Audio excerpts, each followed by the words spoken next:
ఇదొక సంచలనమైన విషయం అని చెప్పాలి. ఎందుకంటే ఇప్పటివరకు అనేక మంది సివిలియన్స్‌ని ఎస్పినాజ్ చార్జెస్ కింద అంటే గూఢచర్యం కింద అరెస్ట్ చేశారు. దాదాపు హర్యానా, ఉత్తరప్రదేశ్, గుజరాత్ ఈ రాష్ట్రాల నుంచి దాదాపు 15 మెంబర్స్‌ని ఇప్పటివరకు అరెస్ట్ చేశారు.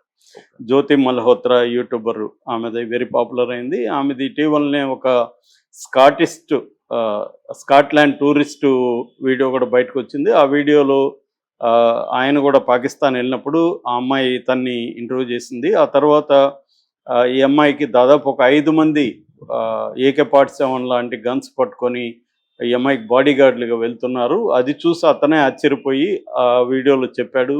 ఈ అమ్మాయి ఎవరు? ఈ అమ్మాయికి ఇంత సెక్యూరిటీ ఎందుకు ఉంది? ఈ అమ్మాయి ఏమో యూట్యూబర్ అంటుంది అని కూడా అతను ఆశ్చర్యాన్ని వ్యక్తం చేశారు. ఆ వీడియో కూడా ఇప్పుడు బయటకొచ్చింది.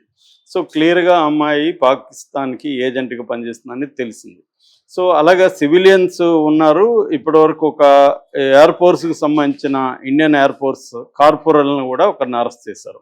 ఇప్పుడు ఇంకా ఘోరం ఏందంటే ఈ పహల్గామ్ దగ్గర కాపలాగా ఉంటున్న CRPF జవాన్ని ఇప్పుడు పట్టుకున్నారు. సో ఇతను ఎవరు?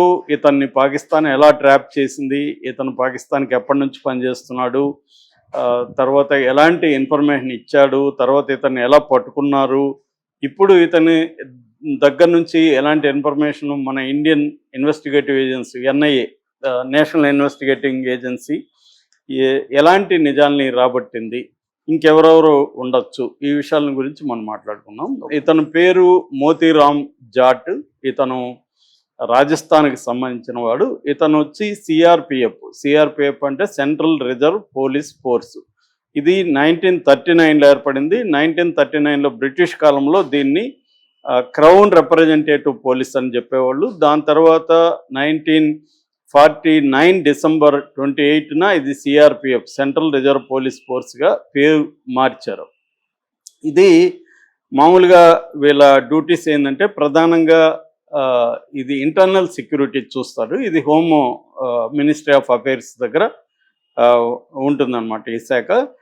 ఎక్కువగా సెక్యూరిటీ కావచ్చు, స్పెషల్ ఫోర్సెస్ సంబంధించిన డ్యూటీస్ కావచ్చు చేస్తారు. వీటికి సంబంధించి చైల్డ్ ఏజెన్సీస్ కూడా ఉంటాయి. CRPFకి సంబంధించి చైల్డ్ ఏజెన్సీ వచ్చి కోబ్రా. ఈ మధ్య నక్సలైట్ల ఏరువేతలో, మావోయిస్టుల ఏరువేతలో ప్రధానంగా ఈ పేరు వినిపిస్తుంది.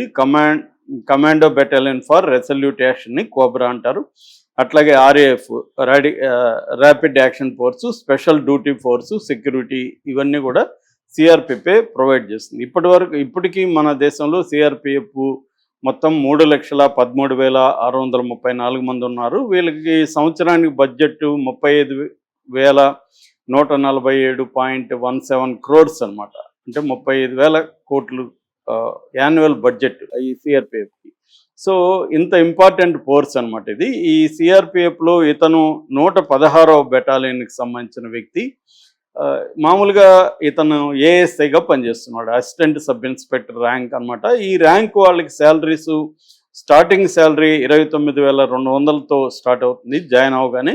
ఎక్స్పీరియన్స్ని బట్టి 92,300 వరకు ఉంటుంది. వీళ్ళకి అది కాకుండా rent allowance, డేర్నెస్ allowance, medical allowance ఇలాంటివి కూడా వీళ్ళకి ప్రత్యేక ఒక ఏరియాకి వెళ్ళినప్పుడు అక్కడ ప్రత్యేక వసతులు కూడా వీళ్ళు కల్పిస్తారు. సో ఇన్ని కల్పించినప్పటికీ ఇతను ఒక పాకిస్తాన్ ఏజెంట్గా మారాడు.